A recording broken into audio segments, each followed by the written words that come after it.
दुनिया का सबसे पहला पॉडकास्ट हुआ था भगवान श्री कृष्ण और अर्जुन के बीच में। छत्तीसगढ़ का पौराणिक काल में बहुत महत्व रखा है।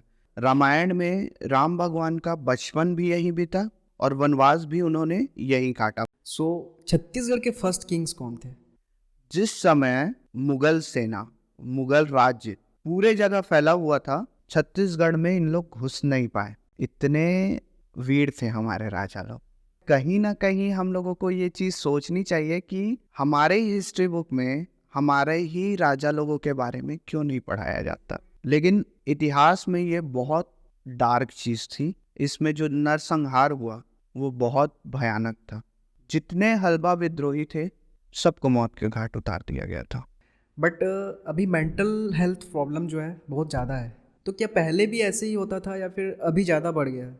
इस चीज को कृष्ण भगवान जी जान रहे थे कि एक समय के बाद इंसानों के अंदर डिप्रेशन झेलने की ताकत नहीं रहेगी, इसलिए उन्होंने गीता में उपदेश दिए।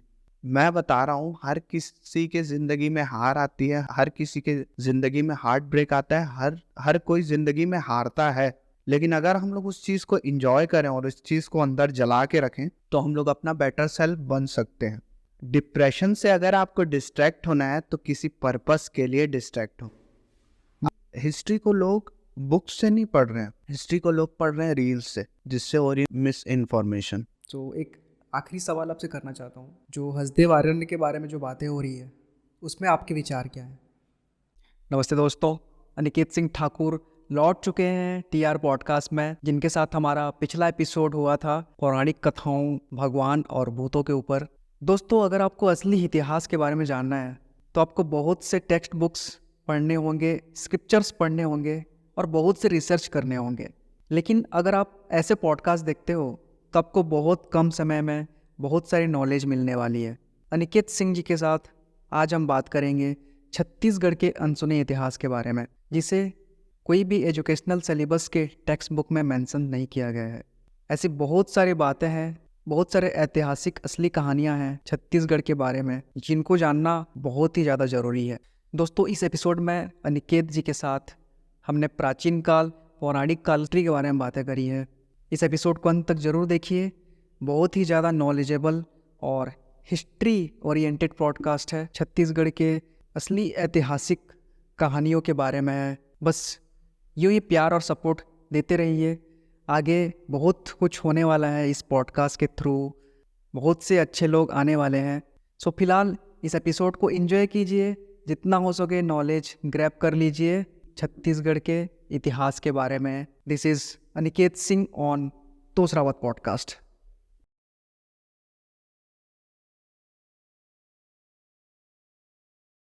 अनिकेत सिंह ठाकुर, स्वागत है आपका एक बार फिर टीआर पॉडकास्ट में। धन्यवाद। कैसे हो? बहुत अच्छे। हमारा पहला पॉडकास्ट, मतलब इससे पहले जो पिछला पॉडकास्ट था, एक बार ज़रूर देखिए, माइथोलॉजी और गॉड्स और घोस्ट के ऊपर। एंड आज फिर हिस्ट्री के बारे में बात करेंगे, छत्तीसगढ़ की हिस्ट्री के बारे में। शुरू करते हैं यहीं से। तो पहले ये बताइए कि छत्तीसगढ़ का नाम छत्तीसगढ़ कैसे पड़ा?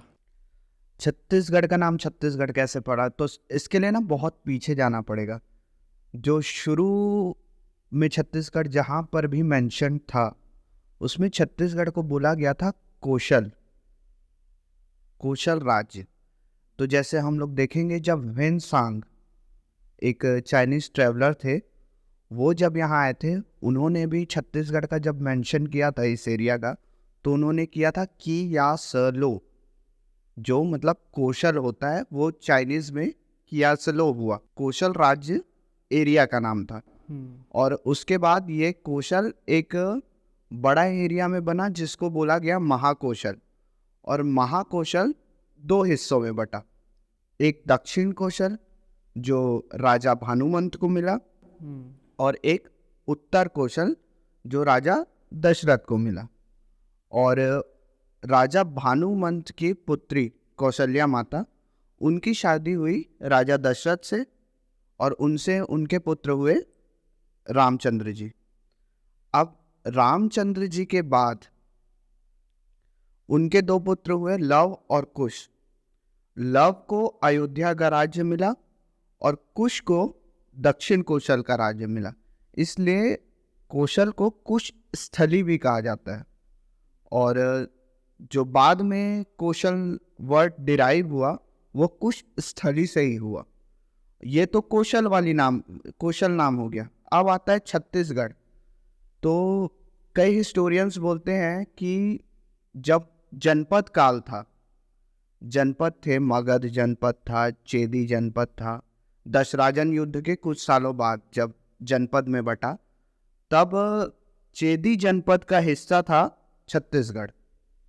तो इसलिए छत्तीसगढ़ का पुराना नाम चेदीसगढ़ रहा होगा। ओके।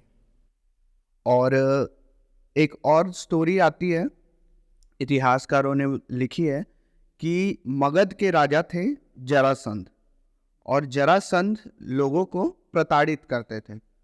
तो जब प्रताड़ित करते थे तो 36 फैमिलीज वहाँ से भाग के इस रीजन में आई, और उन 36 फैमिलीज ने 36 घर बनाए, और उसी 36 घर के कारण छत्तीसगढ़ नाम पड़ा। ओके। और अगर टेलेमी की माने तो टेलेमी ने लिखा है इसे छत्तीसगढ़ को अधिष्ठात्रीगढ़। अब अधिष्ठात्रीगढ़ का कहने का मतलब है कि हमारे छत्तीसगढ़ में 36 देवियों के मंदिर हैं, 36 देवियों के गढ़ है, इसलिए भी छत्तीसगढ़ कहा गया है। और पुराने समय में, पिछले समय में 36 किले भी रहे हैं, इसलिए भी छत्तीसगढ़ कहा गया है। तो ये छत्तीसगढ़ के नाम की हिस्ट्री थी। और देखा जाए तो छत्तीसगढ़ भी 2 हिस्सों में था। जो ऊपर का हिस्सा था वो छत्तीसगढ़, और नीचे जो बस्तर का हिस्सा था वो पहले महाकांतार कहलाया, और कुछ समय तक वो दंडकारण्य भी कहलाया। दंडकारण्य तो उसका पौराणिक नाम रहा है। तो ये थी छत्तीसगढ़ के नाम की हिस्ट्री। छत्तीसगढ़ का पौराणिक काल में क्या महत्व है? छत्तीसगढ़ का पौराणिक काल में महत्व, छत्तीसगढ़ का पौराणिक काल में बहुत महत्व रखा है। जैसे रामायण में देखिएगा, रामायण में राम भगवान का बचपन भी यहीं बीता, और वनवास भी उन्होंने यहीं काटा। मतलब दंडकारण्य का हिस्सा जो था वहाँ उनका वनवास कटा। और कहा जाता है कि कांकेर में पंचवटी थी, कहीं कहा जाता है कि कोरबा के आसपास पंचवटी थी।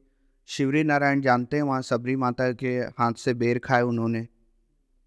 और कई जगह मेंशन्ड है कि किष्किंधा का द्वार भी ये सुकमा के आसपास रहा होगा। तो रामायण की कहानी हो गई। महाभारत के समय भी छत्तीसगढ़ का मेंशन है। छत्तीसगढ़ को महाकौशल भी कहा गया है और महाकांतार भी कहा गया है, क्योंकि उस समय मणिपुर, रतनपुर जो है बोलते हैं हम लोग, उसका नाम पिछले समय में महाभारत काल में मणिपुर था। और वहाँ राजा ताम्रध्वज और मोरध्वज का शासन था। इनकी कहानी मिलती है वो कि उनके बेटे को उन्होंने आधे काट दिया था, हारी हुई वाली कहानी एक होती है, वो उसमें मिलती है। और साथ में अगर देखें तो जो महासमुंद है, महासमुंद बब्रुवाहन की राजधानी रही थी। बब्रुवाहन अर्जुन जी के बेटे थे। तो रामायण महाभारत जैसे ग्रंथों में भी छत्तीसगढ़ का मेंशन रहा है। ओके। और जैसे हम लोग देखेंगे, पुरानी चीज़ें देखते जाएंगे, तो दुनिया का सबसे पुराना नाट्यशाला, सबसे पुरानी जो नाट्यशाला थी वो भी छत्तीसगढ़ में ही थी, सीता बेंगरा में। और जो एक अभिलेख होता है, जो मतलब पत्थरों में ठोक के लिखा जाता है, वो वही सीता बेंगरा में ब्राह्मी लिपि में सबसे पुराना लव लेटर भी है। वो किसी दासी ने देवदत्त नाम के किसी के लिए लिखा हुआ था। सबसे पुराना लव लेटर भी यहीं छत्तीसगढ़ में मिला। सबसे पुरानी नाट्यशाला भी यहीं छत्तीसगढ़ में मिली। भारत में बहुत सारे राजा बने, रूल किए सब। सो छत्तीसगढ़ के फर्स्ट किंग्स कौन थे? छत्तीसगढ़ के फर्स्ट किंग्स, अगर हम लोग अभी की हिस्ट्री लें, कॉमन एरा में छत्तीसगढ़ में सबसे पहले किंग्स जो आए वो थे सातवाहन। तो सातवाहन जो थे वो आंध्र प्रदेश के किंग थे। उनकी राजधानी थी प्रतिष्ठान, जिसको पैठान भी कहा गया है हिस्टोरिकल बुक्स में। उनके कनेक्शंस पूरे इंडिया में थे। वो बहुत बड़ी डायनेस्टी थी और उनके ट्रेड्स अलग अलग देशों में होते थे। तो छत्तीसगढ़ में भी कई जगह रोमन सिक्के पाए गए हैं, रोमन साम्राज्य के सिक्के पाए गए हैं। तो इससे कंफर्म होता है कि जब सातवाहन रूल करते थे छत्तीसगढ़ में, तब यहाँ रोमन लोग आते थे और यहाँ ट्रेड करते थे, किसी भी सामान का करते हो, किसी भी चीज़ का करते हो। और जब सातवाहन की शक्ति क्षीण होने लगी, जब शक्ति कम होने लगी, तो सातवाहन के बाद एक डायनेस्टी आई वाकाटक। अब वाकाटक डायनेस्टी के साथ ही साथ एक और डायनेस्टी चल रही थी, नल डायनेस्टी। ओके, डायनेस्टी के बारे में बता दीजिए कि डायनेस्टी होती क्या है। डायनेस्टी होती है, डायनेस्टी का मतलब होता है राजतंत्र। ओके। जैसे राजकुल, एक राजा और एक राजा की फैमिली जितने दिन तक राज की, वो डायनेस्टी होती है। ओके, अब कंटिन्यू करिए। तो वाकाटक्स के जो मेन रूलर थे उनका नाम था विंध्य शक्ति। और सातवाहन के जाने के बाद जब वाकाटक्स ने छत्तीसगढ़ पर रूल किया, तो वो साउथ छत्तीसगढ़ पे रूल करते थे। साउथ छत्तीसगढ़ मतलब हम लोगों का जो बस्तर वाला एरिया है, वहाँ महाराष्ट्र का कुछ हिस्सा और उड़ीसा का कुछ हिस्सा। और ऐसे ही विंध्य शक्ति ने राज किया। और विंध्य शक्ति के बाद उनके पुत्र हुए प्रवर सेन। प्रवर सेन जब राजा थे, तो प्रवर सेन के ही राज में कालिदास आए, कवि कालिदास। और जो मेघदूत की उन्होंने रचना की, वो यही छत्तीसगढ़ में की, छत्तीसगढ़ में और एग्जैक्ट सरगुजा में। और उन्होंने सरगुजा को स्वर्ग का द्वार कहा है। ओके। तो प्रवर सेन जो थे वो कला को बहुत रेस्पेक्ट देते थे, कला को बहुत बढ़ाना चाहते थे। और प्रवर सेन के बाद उनके पुत्र हुए प्रवर सेन द सेकंड। तो प्रवर सेन द सेकंड के बाद जब नरेंद्र सेन आए, नरेंद्र सेन, उनकी वॉर हुई नल राजा भवदत्त वर्मन से। भवदत्त वर्मन ने पहले तो उनको हरा दिया, ठीक है। उसके बाद जो पृथ्वी सेन द सेकंड थे, उन्होंने भवदत्त वर्मन के उत्तराधिकारी जो उनके पुत्र थे अर्थपति, उनको हराया। तो यहाँ से हम लोगों को पता चलता है कि वाकाटक जो डायनेस्टी थी और नल डायनेस्टी, वो एक साथ छत्तीसगढ़ में रूल करते थे और दोनों पैरेलल चलते थे और दोनों के बीच में युद्ध होते ही रहते थे। ओके, तो इसमें एंशियन हिस्ट्री का बहुत बड़ा रोल है। सो छत्तीसगढ़ का एंशियन हिस्ट्री यानी कि प्राचीन काल, इसके बारे में बताइए। छत्तीसगढ़ का प्राचीन काल, छत्तीसगढ़ में क्या है, अगर आप देखेंगे तो प्राचीन काल जो हड़प्पा सभ्यता के समकालीन था, उस समय की बहुत सारी चीज़ें मिलती हैं। हमारे रायगढ़ में काबरा हिल्स में देखेंगे तो हम लोगों को शैल चित्र मिल जाएंगे। काबरा हिल्स, काबरा पहाड़। हाँ, काबरा पहाड़। ओके। और बहुत सारी नदियां हैं, जैसे महानदी के भी किनारे में देखे जाएंगे तो बहुत सारे हथियार मिले हैं जो पाषाण युगीन हैं, मतलब बहुत पुराने रहे हैं। तो एंशिएंट हिस्ट्री का भी बहुत बड़ा महत्व रहा है छत्तीसगढ़ में। और इसके बाद कहानी को हम लोग आगे कंटिन्यू करते हैं वाकाटक और नल के बाद की।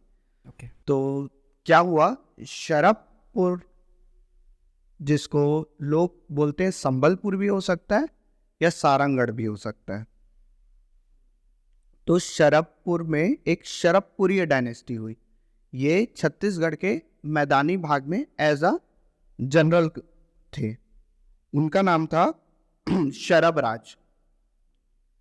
शरभराज एज अ जनरल काम करते थे वाकाटक्स के लिए।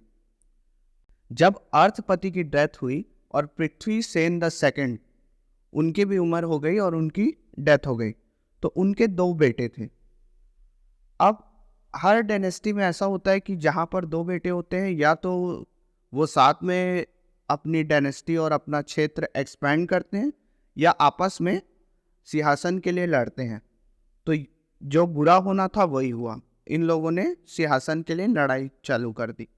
इसी का फायदा उठाते हुए शरभ राज ने शरभपुरी डायनेस्टी की स्थापना की, वाकाटक्स की जगह, वाकाटक्स को हटा के यहाँ पर नई डायनेस्टी आई जो थी शरभपुरी। अब पहले राजा हुए शरभ राज, और शरभ राज के बाद हुए नरेंद्र। तो शरभ राज क्या थे? शरभ राज ने अपना दिमाग लगाया और शासन स्थापित किया। अब बात थी कि राज्य को विस्तृत कैसा किया जाए, राज्य का विस्तार कैसे किया जाए। इसका कमान संभाला नरेंद्र ने। नरेंद्र के जितने भी अभिलेख मिले हैं और जितने भी उनके बारे में लिखा गया है, तो इसमें उनके बारे में लिखा गया है खड्गधारस्तु जितु भवे, मतलब उनके हाथ में तलवार थी और वो रोकने से भी नहीं रुक रहे थे, मतलब जहां भी जा रहे थे वो जीत रहे थे। तो यहीं से हम लोगों को पता चलता है कि जो शरभपुरी डायनेस्टी थी वो एक्सपैंड कर रही थी, और यही वो समय था कि छत्तीसगढ़ अपने पूर्ण रूप में आ रहा था। मतलब छत्तीसगढ़ वापस से, जो हम लोगों ने पढ़ा हुआ था, पौराणिक काल में लिखा हुआ था महाकौशल, उस रूप में आ रहा था। तो कहीं ना कहीं हम लोग हिस्ट्री में देखेंगे, पढ़ेंगे तो शुरुआत से कि एक छोटे से जगह से स्टार्ट होते होते होते होते छत्तीसगढ़ को यूनाइट करके बहुत बड़ा स्टेट बनाया गया था। ओके।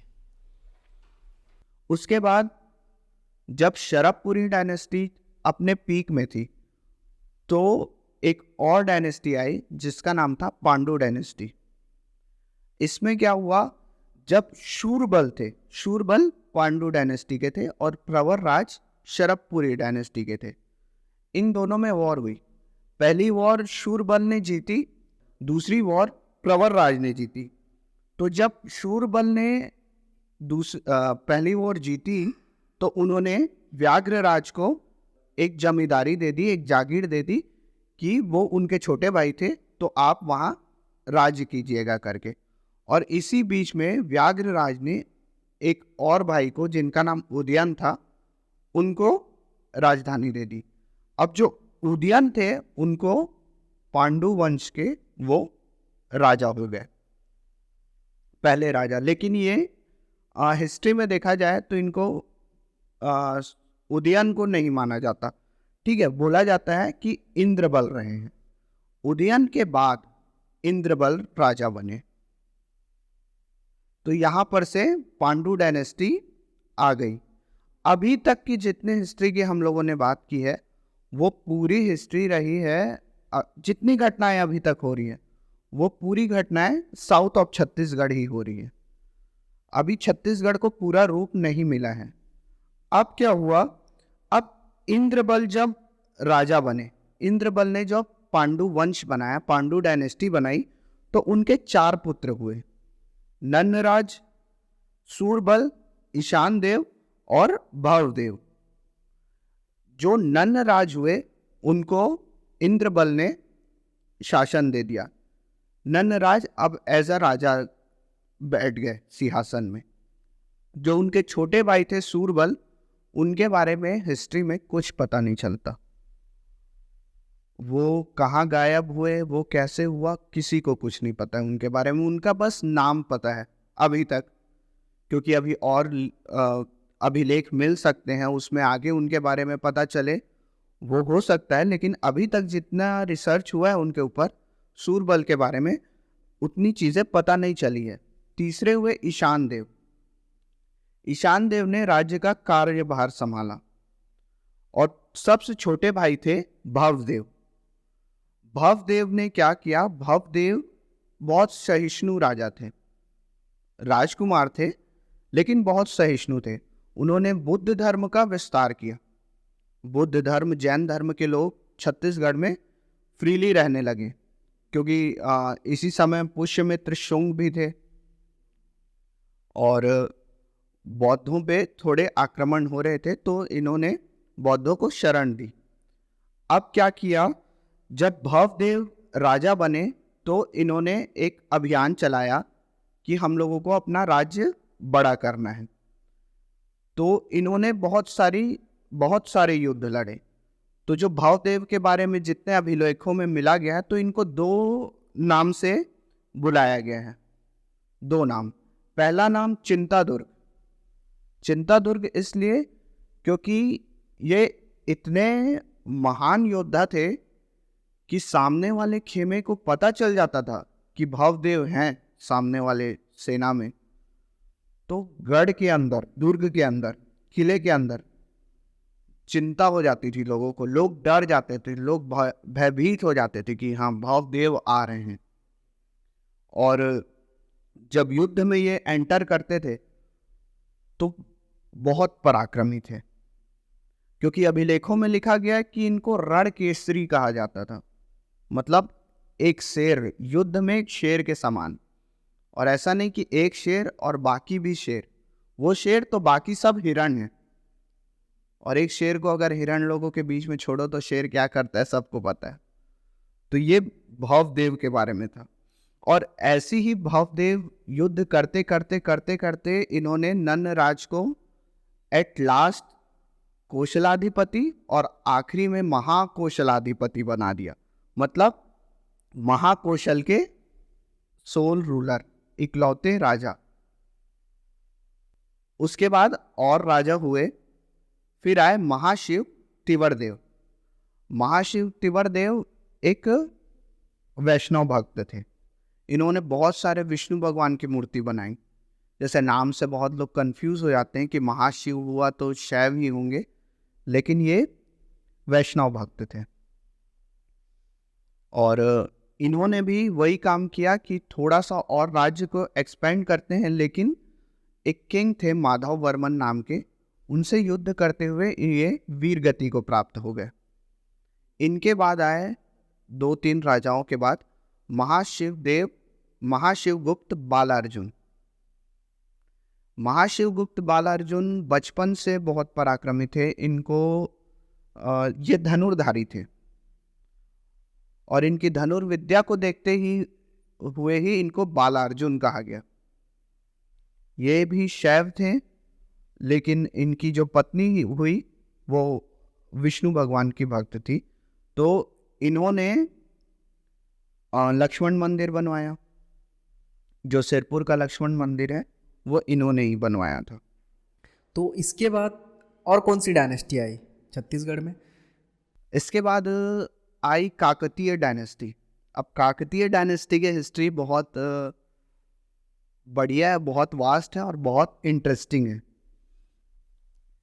क्या हुआ, त्रैलंग में, जिसको अभी तेलंगाना कहा जाता है, आंध्र प्रदेश था पहले, अब तेलंगाना कहा जाता है, वहाँ एक जगह है वारंगल। वारंगल के राजा थे प्रताप रुद्रदेव या रुद्र प्रताप देव। वो जब वारंगल के राजा थे तब अलाउद्दीन खिलजी के सेनानायक मलिक कफूर ने वारंगल पे अटैक किया।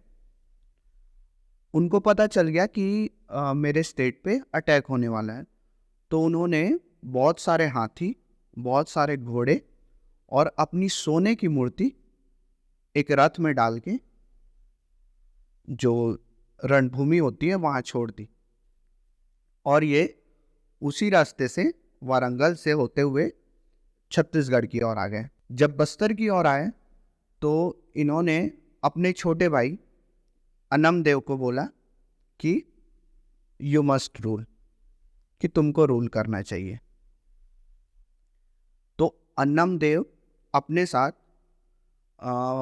माँ दंतेश्वरी को लेके आए। कि ये हिस्ट्री बुक्स में भी लिखी हुई है और अभिलेखों में भी लिखा गया है इसके बारे में कि जब राजा अन्नम देव जी आ रहे थे तो उनके साथ माता दंतेश्वरी भी उनके साथ आ रही थी।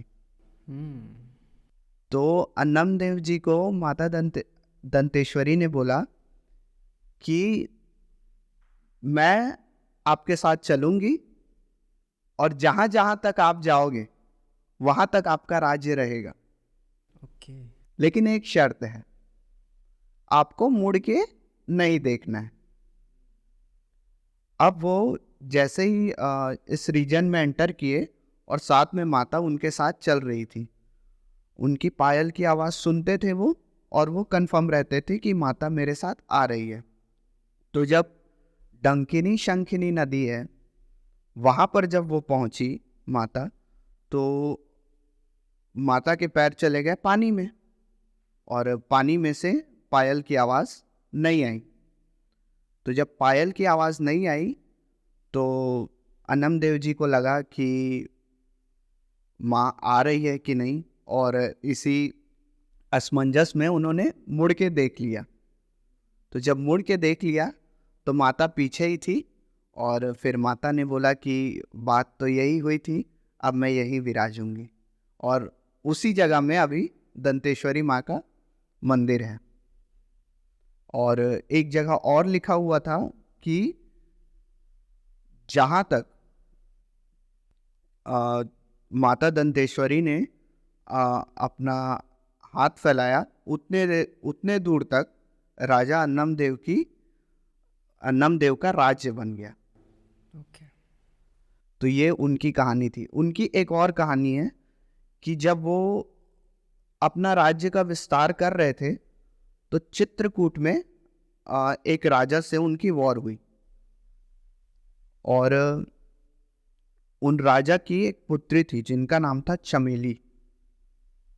और इस वॉर में उन राजा की और उनकी भी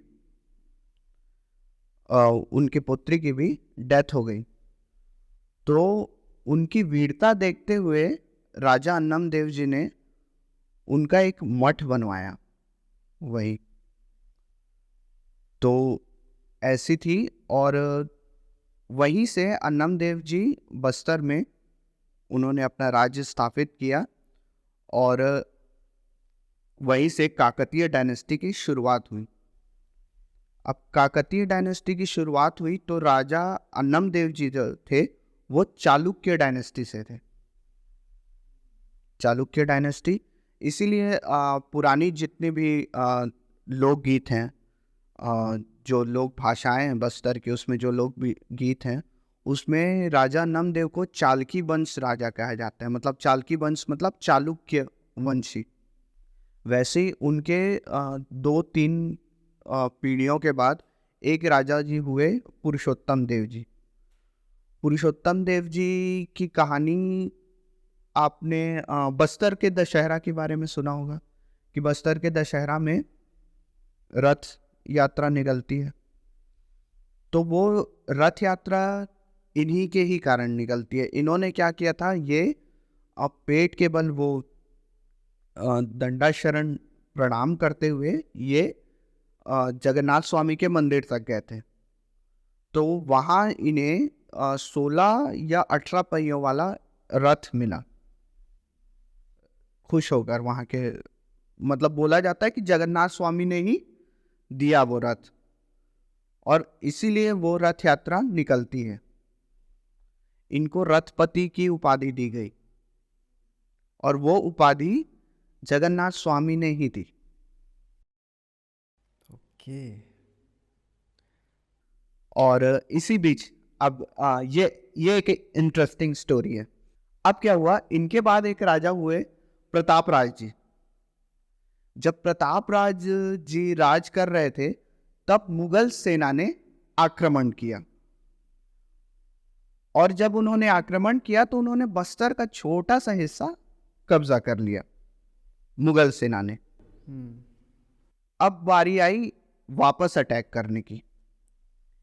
प्रतापराज जी और बाकी जो सैनिक थे, आदिवासी वीर जो भी थे बस्तर भाग के, उन्होंने जब हमला किया तो मुगल सेना को पीछे ढकेल दिया। उसके बाद से जगदीश राज जी और वीर नारायण देव जी, ये उनके बाद जब राजा बने तो मुगल सेना को छत्तीसगढ़ में इन्होंने घुसने ही नहीं दिया।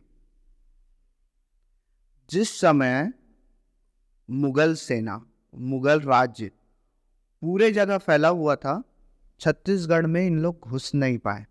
ओके। इतने वीर थे हमारे राजा लोग।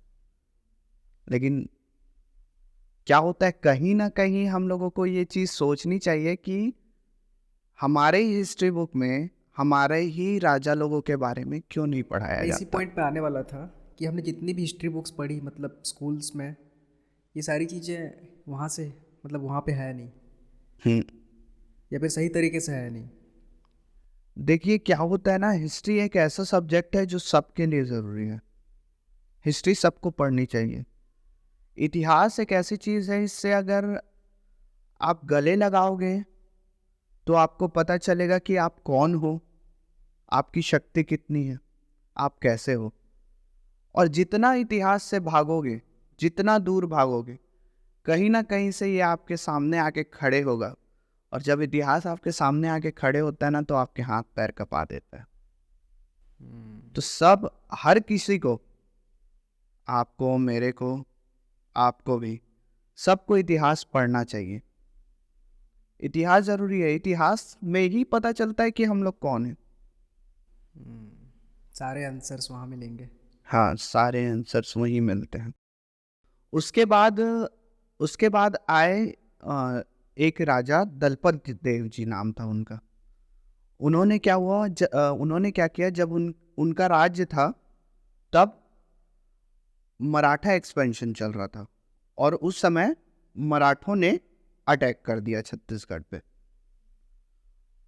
ये अटैक भी विफल रहा, दलपत देव जी जीत गए। अब क्या हुआ, इनके बाद राजा बनने वाले थे अजमेर सिंह जी। अजमेर सिंह जी को डोंगर में उनको एक सीट दे दी गई थी। क्या हुआ, एक और रानी थी जिनके पुत्र थे दरियादेव। दरियादेव ने दलपत देव जी का सिंहासन उनकी मृत्यु के बाद हथिया लिया। अजमेर सिंह जी अपने सीट पे ही थे। इन्होंने क्या किया, उनके जो समर्थक थे, ये कहानी हल्बा विद्रोह की है, उनके जो समर्थक थे, और ठीक उस समय अकाल आया था, तो उस एरिया पे इन्होंने, दरियादेव ने क्या किया, हाई टैक्सेस लगाने शुरू कर दिए। जब हाई टैक्सेस लगाए तो आम नागरिकों ने उनको बोला कि हमारे ऊपर तो टैक्स ज़्यादा लग रहा है, आप कुछ कीजिए। शुरू में इन्होंने बात की, बात नहीं बनी, और एक वॉर हुई। इस वॉर में अजमेर सिंह जीत गए और दरियादेव हार गए। तो दरियादेव ने क्या किया, इन्होंने मराठों के साथ, कंपनी ईस्ट इंडिया कंपनी के साथ और जयपुर के राजा के साथ टीम अप करके 20,000 की सेना लेके वापस से अटैक कर दिया अजमेर सिंह जी के ऊपर। सेना ज्यादा थी इनकी, फिर भी अजमेर सिंह जी और बाकी उनकी जो सेना थे, उनके समर्थक थे, सब ने युद्ध किया और अजमेर सिंह जी को पकड़ लिया और वो वीर गति को प्राप्त हो गए। लेकिन इतिहास में ये बहुत डार्क चीज थी। इसमें जो नरसंहार हुआ वो बहुत भयानक था। जितने हल्बा विद्रोही थे सबको मौत के घाट उतार दिया गया था। तो ये तो बात हो गई काकतीय डायनेस्टी की, ठीक है। इसी के साथ साथ, इसी के पैरेलल में एक और डायनेस्टी आई, कलचुरी डायनेस्टी। तो कलचुरी डायनेस्टी के जो फर्स्ट किंग थे उनका नाम था कलिंग राज। और कलिंग राज के बाद 2-3 किंग्स के बाद राजा हुए रत्नदेव। रत्नदेव जो राजा थे, उन्होंने ही रतनपुर की स्थापना की। ठीक है, रतनपुर पहले एक मणिपुर नाम का छोटा सा गांव था, उसको उन्होंने नगर के रूप में विकसित किया और रतनपुर नाम दिया। अब इनकी डायनेस्टी आगे बढ़ती गई। अब इनके बाद एक राजा हुए जिनका नाम था जाजल्य देव। जाजल्य देव के नाम पे ही जांजगीर शहर नाम पड़ा है, ठीक है। ये मैग्निफिसेंट वॉरियर, ये लड़के अपनी डायनेस्टी को बढ़ाते गए। इन्होंने बहुत सारे वॉर्स लड़े, ठीक है, सोमेश्वर देव से लड़ाई की, और नृपति गंग से लड़ाई की, और भुजबल से लड़ाई की। जब नृपति गंग से लड़ाई की तो उस समय के राजा लोग अ, हाथी में बैठते थे, गजाभिषिक्त होते थे। तो जब उन्होंने नृपति गंग को मारा होगा तो उन्होंने हाथी के साथ साथ मारा, इसलिए उनको नाम दिया गया गज शार्दुल। और ये बहुत बड़े वैष्णव भक्त थे, तो इनको परम भागवत भी कहा गया। और इनकी डायनेस्टी ऐसे चलती गई, बहुत अच्छे से ये लोगों को रखा करते थे। इनके बाद और राजा होते गए। उसके बाद जब बाहरेंद्र एक किंग हुए, उनका नाम हुआ बाहरेंद्र। जब उनका राज चला तब एक और आक्रमण हुआ, पठान आक्रमण छत्तीसगढ़ में। तब इन्होंने हेल्प ली बिसई ठाकुर बिंजवार की, और पठान आर्मी को खदेड़ते खदेड़ते ये सोन नदी के उस पार ले गए। और इसी वॉर में खुश होके बिसई ठाकुर बिंजवार को इन्होंने सोना खान की जागीर दी। अब ये वही सोना खान है जहां शहीद वीर नारायण सिंह जी ने रिबेलियन किया था ब्रिटिशर्स के अगेंस्ट। तो ठीक है, यहीं से उनको वो जागीर मिली, और इसी जागीर में इन्हीं बिसई ठाकुर बिंजवार जी जो थे, उन्हीं के ही ब्लड लाइन में बाद में वीर नारायण सिंह जी हुए। अब बाहरेंद्र जो किंग थे, उनके बाद और राजा आते गए। उसके बाद एक राजा हुए तखत सिंह। तखत सिंह जो थे, उन्होंने तखतपुर बसाया। जो बिलासपुर के पास एक तखतपुर है, वो उन्होंने ही बसाया। तो उनके राजाश्रय में एक कवि रहे गोपाल मिश्र जी। गोपाल मिश्र जी ने एक बुक लिखी, उसका नाम है खूब तमाशा। और वो खूब तमाशा में उन्होंने लिखा है कि तखत सिंह के जो पुत्र थे, वो उनकी जो रानी थी, उनसे नियोग द्वारा पैदा हुए थे। तो तखत सिंह जी को शायद नहीं पता था, बुक की माने तो, गोपाल मिश्र जी ने जो लिखा था उसकी माने तो।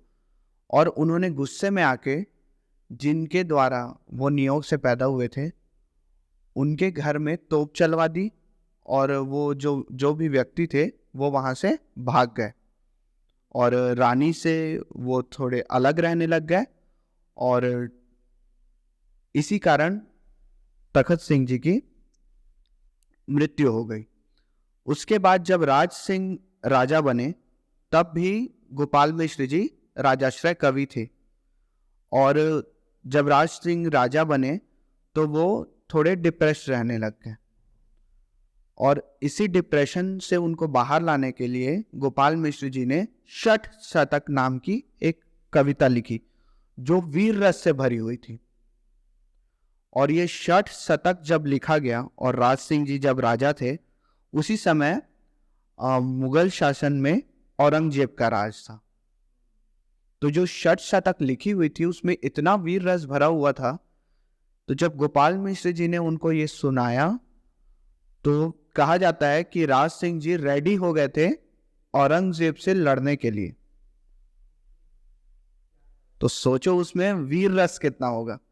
अब ये यहां एक और कहानी आती है कि जब षट शतक लिखी गई और उसमें वीर रस इतना था कि राज सिंह जी जब रेडी हो गए थे लड़ाई के लिए, तो उनके जो बाकी मंत्री थे वो इस चीज से डर गए कि अगर लड़ेंगे तो कंफर्म तो नहीं होता कौन जीतेगा। तो मंत्री डर गए कि अगर राजा जी लड़ने गए तो 50-50 चांस है। तो इन्होंने षट शतक ही जला दी मंत्रियों ने, और इससे नाराज होकर गोपाल मिश्र जी वहां से चले गए, और वहां से जाके उन्होंने खैरागढ़ में आश्रय लिया, और वहां उन्होंने खूब तमाशा और जैमिनी अश्वमेध लिखी। और इसके बाद फिर से जो कलचुरी शासन है वो आने वाले टाइम में मराठा साम्राज्य के अंडर आ गया और इसी के बाद कंपनी की भी एंट्री हुई। तो यही तक की थी छत्तीसगढ़ की एंशिएंट और मिडिवल हिस्ट्री। और बहुत सारे अगर किंग्स छूटे हों तो क्षमा मांगता हूं मैं, क्योंकि बहुत कम टाइम था और सभी राजाओं को कवर करना बहुत इम्पॉसिबल है। तो आगे और जब भी हमको मौका मिलेगा तो हम लोग और आगे राजाओं को कवर करेंगे। धन्यवाद। आगे। ओके, तो ह्यूमन एवोल्यूशन जो था, हम पहले इवॉल्व हुए धीरे धीरे और अब बहुत कंफर्टेबल लाइफ में है हम, जब से तो शुरुआत से देखें तो। बट अभी मेंटल हेल्थ प्रॉब्लम जो है बहुत ज़्यादा है। तो क्या पहले भी ऐसे ही होता था या फिर अभी ज़्यादा बढ़ गया है? देखिए, मेंटल हेल्थ जो है, मेंटल हेल्थ में जो भी प्रॉब्लम रही है, जैसे हम लोग नाम लेंगे डिप्रेशन का, एंजाइटी का, और जो भी ट्रॉमा होता है पुराना, पोस्ट ट्रॉमेटिक स्ट्रेस डिसऑर्डर, ये सारी चीज़ें पहले से ही रही हैं। जो सबसे पुरानी चीज़ें थी, प्राचीन मानव होते थे, उनको जब ये सब चीज़ें होती थी तो बोल दिया जाता था कि भूतों का वास है और झाड़ फूक करवाया जाता था। उसके बाद जब राजा लोगों का समय आया, जैसे जितने रोमन राजाओं के बारे में पढ़ोगे, अलेक्जेंडर के बारे में पढ़ोगे, और इंडियन हिस्ट्री के भी बहुत सारे राजा, सब कहीं ना कहीं डिप्रेशन से जूझ ही रहे थे। तो जब राजाश्रय में जो कवि रहते थे और जो उनको बताने वाले रहते थे, जो सलाहकार रहते थे, जो उनके पंडित रहते थे, वो सीधा सीधा बोल देते थे कि आप राजा हो और आपको अगर डिप्रेशन है, डिप्रेशन नहीं बोलते थे उस समय, मैं आपको समझाने के लिए बोल रहा हूं, उस समय की बात यही रहती थी कि अगर आपको डिप्रेशन है मतलब भगवान आपके ऊपर फेवर कर रहे हैं। और पहले के राजा लोग डिप्रेशन को एज अ फेवर ही लेते थे। उनकी जिंदगी में दुख होता, दुख से बाहर आने के लिए वो युद्ध करते थे, दुख से बाहर आने के लिए अपने आप को बेटर करते थे, और वही चीज होता था जहां से वो डिप्रेशन से निकलते थे। इस चीज को कृष्ण भगवान जी जान रहे थे कि एक समय के बाद इंसानों के अंदर डिप्रेशन झेलने की ताकत नहीं रहेगी, इसलिए उन्होंने गीता में उपदेश दिए। अगर हम लोग गीता को पढ़ेंगे अच्छे से तो हम लोग अपने आप को काम कर सकते हैं, बिना अपने ऊपर ज़्यादा मेहनत किए, ज़्यादा अपने आप को प्रताड़ित किए। और क्योंकि पहले का समय ऐसा रहता था कि शांति के लिए और कमज़ोरों के लिए पहले का समय नहीं होता था। तो अगर आपको राज्य मिल रहा है, अगर आप राजा बन रहे हो, तो डिप्रेशन वाली चीज़ नहीं होनी चाहिए। और ये चीज़ अभी भी लागू करनी चाहिए। अभी भी आप सबको अपने दिमाग में रखना चाहिए कि मेरे को डिप्रेशन मिला है तो ये भगवान की मर्जी है और ये भगवान का आशीर्वाद है। अब आपको मैं स्टोरी सुनाऊंगा। जितने रोमन राजा हुए, मार्कस एलेरियस ले लीजिए, जूलियस सीजर ले लीजिए, ऑगस्टस ले लीजिए, और अलेक्जेंडर ले लीजिए, चंद्रगुप्त मौर्य ले लीजिए, सबके पास डिप्रेशन था। सब डिप्रेशन में थे, सबकी चीजें बिगड़ रही थी, लेकिन उन लोग एक जगह फोकस किए हुए थे और उसी चीज में फोकस करते, उसी टारगेट में बढ़ते गए। तो उनका मेन टारगेट ये था डिप्रेशन से हमारा फोकस हटे। और उनके गुरु यही बताते थे कि अगर आप आगे बढ़ोगे तो आपको ये डिप्रेशन की जो चीज है, जो जंजीर आपके पैर में पड़ी है, वो टूट जाएगी। अलेक्जेंडर डिप्रेशन से लड़ते लड़ते लड़ते लड़ते पूरी दुनिया का राजा बन गया था करीब करीब। जब वो पोरस से हारा, उसके बाद जब वो आगे बढ़ रहा था तो उसको एक योगी मिले। तो उन योगी को बोला कि सिर झुकाओ। योगी ने बोला मैं क्यों सिर झुकाऊं, तू तो हाड़ मांस का टुकड़ा है। अब यहां पर बात हो गई, वो डिप्रेशन से तो जीत गया था, लेकिन ज्यादा जीत भी अच्छी नहीं होती और ज्यादा जीत के कारण उसके अंदर ईगो आ गया था। तो जब वो योगी उनके सामने नहीं झुके तो अलेक्जेंडर ने बोला अपने दूतों से कि इनको चिता में बिठा के जला दो। तो जब वो चिता में जला रहे थे उनको, तो उस योगी ने बोला कि मैं तुमको बेबीलोन में मिलूंगा। यहां तक अलेक्जेंडर के पास ईगो है। अलेक्जेंडर जब आगे बढ़ते बढ़ते बेबीलोन पहुंचा तो उसको एक चोट लगी थी। उस चोट के कारण वो मौत के दरवाजे तक पहुंच गया। और जब उसको पता चला मैं बेबीलोन में हूं और मरने वाला हूं, वहां पर उसका ईगो टूटा। तो यही पर आगे उसने क्या किया, उसने ये तो बता दिया कि जिसके पास एक समय कुछ नहीं रहेगा, वो अगर निराश ना हो तो वो कुछ भी पा सकता है। मेहनत करे और निराश ना हो तो कुछ भी पा सकता है। लेकिन जब सब चीज पा जाएगा तब उसको ईगो होगा। और ईगो से कैसे सबको बचाए, तब उसने ये किया कि मरते हुए उसने 3 विश मांगी। वो 3 विशेस थी कि जो मेरी बॉडी ले जाए, जो मेरी लाश ले जाए, वो मेरे फिजिशियंस ले जाए, मतलब जो डॉक्टर उसको देख रहे थे, उसकी देखभाल कर रहे थे, वो ले जाए। दूसरी चीज उसने बोली कि मेरे हाथ बाहर रहने चाहिए, मेरे हाथ कॉफिन से बाहर रहने चाहिए, जिससे लोग देखें कि मैं जीता तो बहुत कुछ लेकिन लेके कुछ जा नहीं पाया। और मेरे पीछे पीछे जितने मेरे रिचेस हैं, जिस चीज को मैं परचेस करता हूं, जिस चीज को मैंने जीता है, वो सब मेरे साथ आएगी मेरे कब्र तक और मेरे कब्र से वापस जाएगी। तो इससे सबको ये पता चला कि यहाँ हम लोग जो चीज जीतते हैं, जो हम लोगों के रिश्ते बनते हैं, वो हम लोगों के साथ नहीं जाते। हम लोग तो आए हैं तो अकेले हैं। इसीलिए 3 चीजें जरूरी है: डिसिप्लिन, सॉलिट्यूड और हम्बलनेस। और यही तीनों चीज को अगर हम लोग एक साथ अच्छे से करें तो हम लोग डिप्रेशन से जीत सकते हैं। और डिप्रेशन एक समय तक सही था, अब डिप्रेशन फैशन बन चुका है। हर कोई डिप्रेस्ड है। और मैं बता रहा हूं, हर किसी के जिंदगी में हार आती है, हर किसी के जिंदगी में हार्ट ब्रेक आता है, हर कोई जिंदगी में हारता है। लेकिन अगर हम लोग उस चीज को एंजॉय करें और इस चीज को अंदर जला के रखें तो हम लोग अपना बेटर सेल्फ बन सकते हैं। और ये मैंने फील किया है, ये मैंने एक्सपीरियंस किया है। क्योंकि मैं कंटेक्स्ट से थोड़ा सा हट जाऊंगा। एक बारी, मतलब आप सबको बता सकता हूँ, एक बार मेरा ब्रेकअप हुआ, बहुत गंदा ब्रेकअप हुआ। और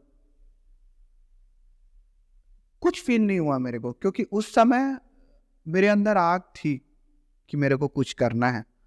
और मतलब इतना कुछ नहीं फील हुआ वाली चीज ऐसी थी कि मेरे को मेरे भैया जैसे नए लोगों से मिलते थे और कोई बोलता था कि यार मेरे को डिप्रेशन है, मेरा ब्रेकअप हुआ, मेरे को दिखाते थे इसका हुआ है और इसका ऐसे ऐसे कारण में हुआ है। तो वहां से और मेरे को मोटिवेशन आया कि हाँ, डिप्रेशन तो नकली चीज है। मतलब कि जैसे आपने बताया कि पहले अगर राजा लोग जो डिप्रेशन में जाते थे, उसको ओवरकम करने के लिए वो चैलेंजेस को लेते थे, क्योंकि उनके सर पे था एक चीज़ करने के लिए कि इससे ऊपर आना है तो हमको लड़ाई करना है, या फिर जो भी उनका काम है। 2 लेयर इसमें है आपके हिसाब से। एक डिप्रेशन में जाने के बाद उस डिप्रेशन से जीत जाना, और जीत जाने के बाद ईगो आ जाता है। तो अभी जो यंगस्टर्स हैं, जो टीनेजर्स, जो जेनजीज हैं, इस पॉडकास्ट को देख रहे हैं, इस चीज़ से उनको सीखना ये होगा कि अगर आप डिप्रेशन में तो आपके पास कुछ करने लायक काम होना चाहिए। क्योंकि एक डिस्ट्रैक्शन के वजह से या फिर कुछ भी रीज़न की वजह से आपको कोई डिप्रेशन है, उस डिप्रेशन को ओवरकम करने के लिए दूसरे डिस्ट्रैक्शंस हैं। तो पर्पस तो कुछ हो ही नहीं रहा है ना, दूसरे डिस्ट्रैक्शन की ओर ही भाग रहे हैं लोग। डिस्ट्रैक्शन किसको बनाया जाए? डिप्रेशन से अगर आपको डिस्ट्रैक्ट होना है तो किसी पर्पस के लिए डिस्ट्रैक्ट हो। अगर आप जबरदस्ती किसी दूसरी चीज के लिए डिस्ट्रैक्ट होगे तो वो डिप्रेशन उससे बड़ा हो जाएगा, और 1+1 2 ही होता है।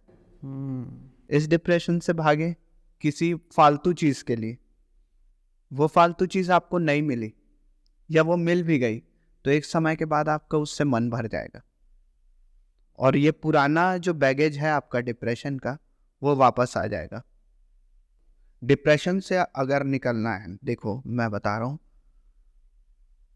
अगर हम लोग अकेले नहीं निकल सकते तो दूसरी चीज है ब्रदरहुड। क्योंकि ऋग्वेद में एक श्लोक है, पुमान पुमासम परिपातुम विश्वता, may the man protect another on every side.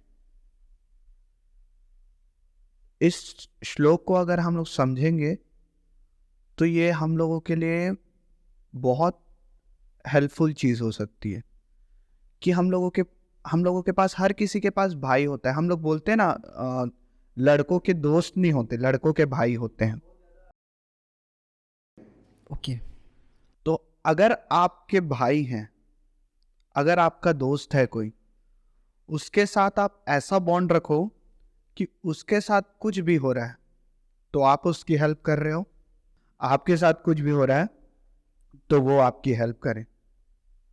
क्या है, मेन चीज बात आती ना सपोर्ट की, हम लोग कहीं ना कहीं एक दूसरे को सपोर्ट नहीं कर पा रहे हैं। आप किसी भी चीज में देखो, फाइनेंशियली देखो, कहीं भी लड़ाई हुई या किसी स्ट्रेंथ के मामले में देखो, आइडियोलॉजिकली देखो, या किसी भी चीज में देखो, ज्यादातर लोग अभी एक दूसरे को सपोर्ट नहीं कर रहे हैं और नहीं कर पा रहे हैं। ये मेन चीज है अकेलेपन का, और अकेलेपन से ही डिप्रेशन आता है। और लोग अपनी बातें शेयर भी नहीं कर पाते इसी हाँ, वजह से। शेयर भी नहीं कर पाते। ऐसा दोस्त रखो या एक भाई रखो जिससे आप सब बोल सकते हो, और जो आपको सही गाइडेंस दे रहा है, मतलब आप जीत गए। ओके। ये चीज खोजो। और अगर आप लोगों के पास कोई नहीं है बोलने के लिए तो हम लोग से बात करो या किसी से भी करो, लेकिन अपने मन की जो भी भड़ास है वो निकालो। इसको जिस दिन तक अंदर रखोगे, कई बार रहता है कि आप किसी बात को अपने मन के अंदर रखोगे, वर्थलेस बात रहेगी, लेकिन वो अंदर रहते रहते इतना बढ़ जाती है ना, कई कई बार वो मौत का कारण तक बन जाती है। और किसी भी छोटी चीज की अगर बात बार बार करे तो वो चीज नॉर्मल हो जाती है। डिप्रेशन नॉर्मल हो गया है, और डिप्रेशन को सब ऐसे ट्रीट करते हैं कि ये कुछ बहुत बड़ी चीज है। इसको मैं बोलता हूं कि पास्ट में जाओ, wear it like a crown. Depression को एकदम ताज के टाइप पहन लो, और इसी को ओवरकम करने के लिए मेहनत करो। और यही मेहनत करके हम लोग डिप्रेशन को खत्म कर सकते हैं। और इसी के साथ आप नेक्स्ट क्वेश्चन पूछिए। मतलब कि अगर आपको किसी प्रॉब्लम की वजह से डिप्रेशन आया है, प्रॉब्लम्स आई है, उससे भी बड़ा चीज़ चाहिए ताकि आप इसको ओवरकम कर सकें। करेक्ट। ओके। तो हिस्ट्री से ही हम आज जो भी हैं, इतिहास की वजह से ही है। ह्यूमन इवोल्यूशन को देख लो या फिर काफ़ी सारी चीज़ें हैं। तो हमारे लाइफ में हिस्ट्री का सिग्निफिकेंस क्या है, क्या महत्व है इसका, इसके बारे में थोड़ा सा और बताइए। हिस्ट्री, हम लोगों की पहली टीचर माँ होती है, पापा होते हैं, फैमिली होती है। वैसी हिस्ट्री भी हम लोगों का बहुत बड़ा टीचर है। हम लोग जो भी सीखते हैं कहीं ना कहीं हिस्ट्री से ही सीखते हैं, और अभी हिस्ट्री से लोग दूर होते जा रहे हैं। इन द सेंस ऐसा है कि हिस्ट्री को लोग बुक्स से नहीं पढ़ रहे हैं, हिस्ट्री को लोग पढ़ रहे हैं रील्स से, जिससे हो रही मिस इन्फॉर्मेशन। और हिस्ट्री एक ऐसी चीज़ है कि हिस्ट्री से हम लोग दूर नहीं भाग सकते। हिस्ट्री से जितना दूर भागोगे ना किसी दिन हिस्ट्री आके सामने खड़े हो जाती है आपको, आपके आंखों में आंखें डालते हुए, और वहाँ आपके हाथ पैर कांपने लग जाते हैं। तो इसीलिए हिस्ट्री को अपना दोस्त बना के रखो। हिस्ट्री से ये पता चलता है कि हम कौन हैं, हिस्ट्री से ये पता चलता है कि हम क्या हैं और हमारा इतिहास क्या है। अब जैसे हमारे छत्तीसगढ़ की हिस्ट्री है, हम लोगों ने बुक्स में नहीं पढ़ाई। मेरे को छत्तीसगढ़ की हिस्ट्री के बारे में ABCD कब तक नहीं पता था, जब तक अगर मैंने CGPSC की पढ़ाई नहीं की होती। मैंने एक बार अटेम्प्ट किया था एग्ज़ाम देने का, ओके। और अगर मैंने नहीं अटेम्प्ट किया रहता तो मेरे को पता ही नहीं रहता छत्तीसगढ़ की हिस्ट्री है। क्योंकि नॉर्मली देखोगे हिस्ट्री पढ़ाना बच्चों को शुरू करते हैं 6 से, और 6 से 10 तक लेके चलेंगे तो बच्चों को क्या पढ़ाया जाता है?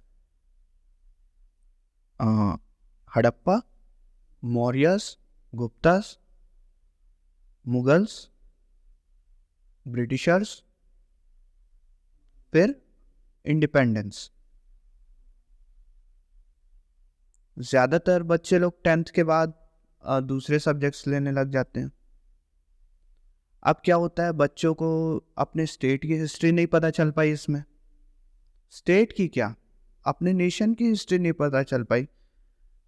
किसी से भी रैंडमली पूछो, लोगों को ना चोलास के बारे में पता होगा, ना पांड्यास के बारे में पता होगा, ना चालुक्यास के बारे में पता होगा।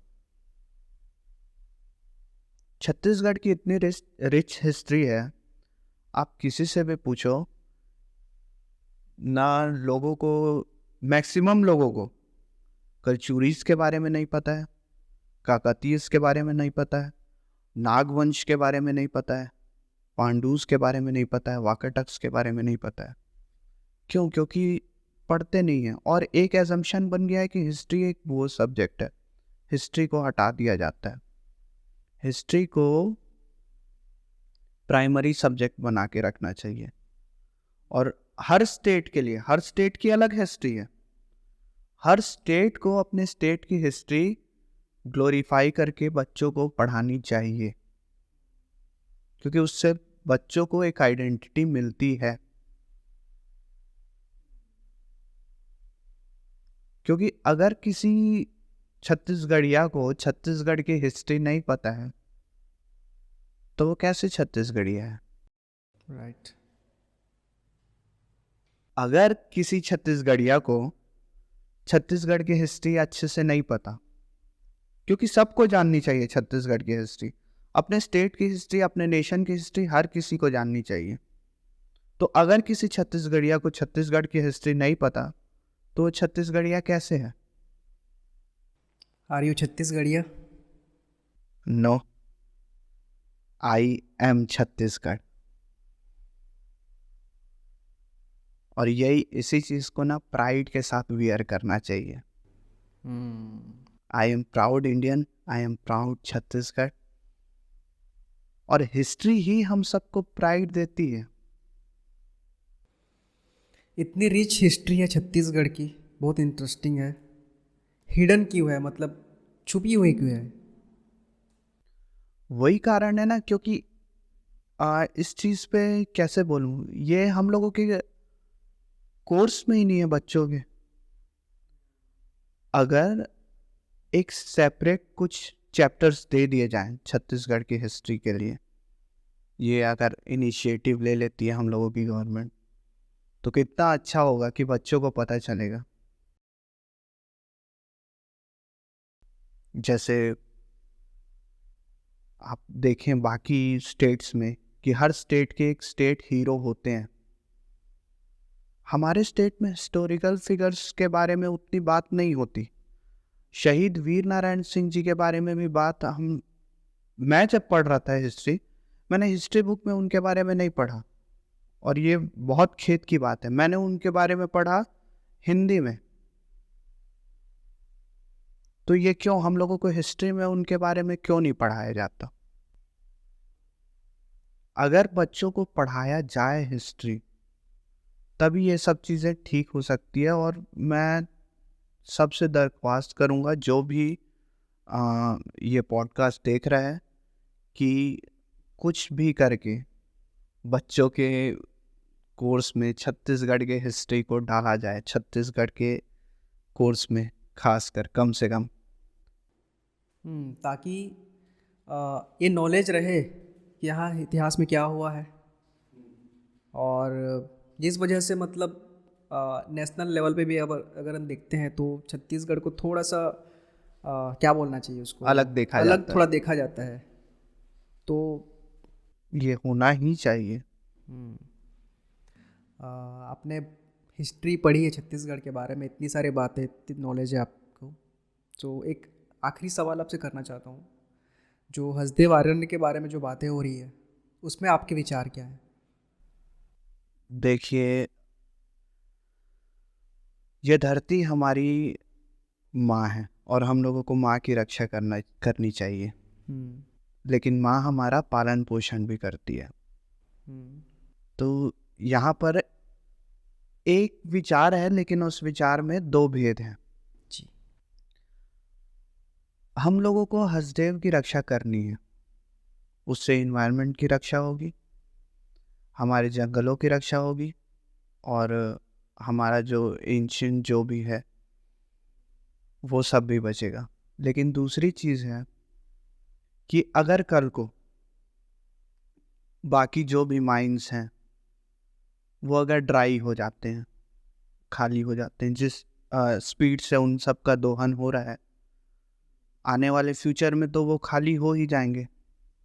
तो हमारे पास क्या ऑप्शन बचेगा? और आगे बढ़ने के लिए इंडस्ट्रियलाइजेशन से तो जुड़ना पड़ेगा ही इस समय में, क्योंकि अगर हम लोगों के पास कोयला नहीं रहेगा तो कल को बिजली और बहुत सारी चीज़ें जो महंगी हो जाएगी, और पूरे हमारे स्टेट के लाइफस्टाइल के ऊपर बहुत गहरा प्रभाव पड़ेगा। तो अब इसको ये नहीं कह सकते कि अ, हसदेव को काटना ही नहीं चाहिए, या हम लोग ये भी नहीं कह सकते कि हसदेव को पूरी तरह से माइन बना देना चाहिए। लेकिन हम लोगों को एक बीच का रास्ता निकालना ही पड़ेगा, क्योंकि इस रेस में, इंडस्ट्रियलाइजेशन की रेस में, हम लोगों को भी दौड़ना ही पड़ेगा। और अगर हम लोग पूछें, अगर हम लोग बात करें छत्तीसगढ़ महतारी से, तो वो भी बोलेगी कि बेटा आगे बढ़ना है तो कुछ तो करना पड़ेगा। जैसे हम लोग घर में रहते हैं, कभी ना कभी घर को तो छोड़ना पड़ता है, या घर से जोड़ के कोई दुकान खोलेंगे तो एक कमरा तोड़ के उसमें शटर तो लगाना ही पड़ेगा ना। तो उसको ऐसे देखना पड़ेगा कि बीच का रास्ता अपनाना पड़ेगा हम लोगों को, क्योंकि इसमें ऐसा नहीं कर सकते कि अगर हम लोग हसदेव को छोड़ देते हैं तो कहीं कल को कोई दूसरे जंगल में ही, क्योंकि कोयला जंगल के ही नीचे निकलेगा, दूसरे जंगल को करेंगे, दूसरे जंगल पे वही बात हुई, तो हम लोग तो फिर आगे कभी बढ़ ही नहीं पाएंगे। तो ये बात है। ये बात कुछ लोगों को खराब लगेगी, हम बहुत लोगों कंट्रोवर्सी को नहीं करना चाहते, हम कंट्रोवर्सी बस नहीं एक चाहते हैं। थॉट अपना रख रहे हैं इस बात को लेकर कि क्या हो सकता है, या फिर बस एक लेकिन पर्सपेक्टिव है। अगर ये बात खराब लगेगी, ये बात चुभेगी भी, लेकिन अगर हम लोग इसको ध्यान से सुने, ध्यान से सोचें, तो ये सोचने लायक बात है कि हम लोगों को आगे बढ़ना है तो कई बार हम लोगों को खुद को गहरा आघात देना पड़ता है।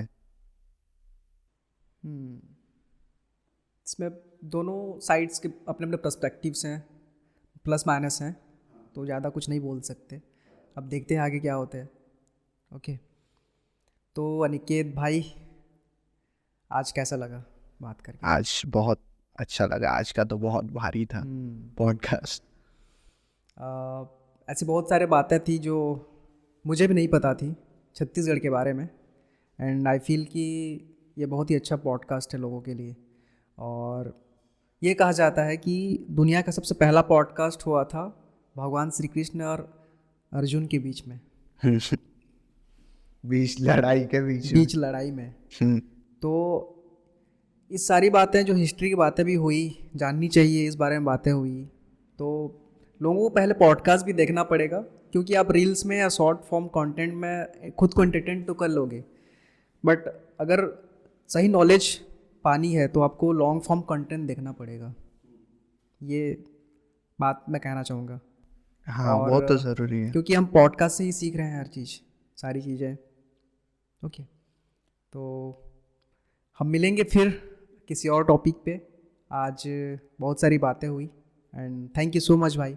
Thank you. ठीक है, फिर मिलते हैं नेक्स्ट एपिसोड में एक नए गेस्ट के साथ। Thank you so much, bye bye.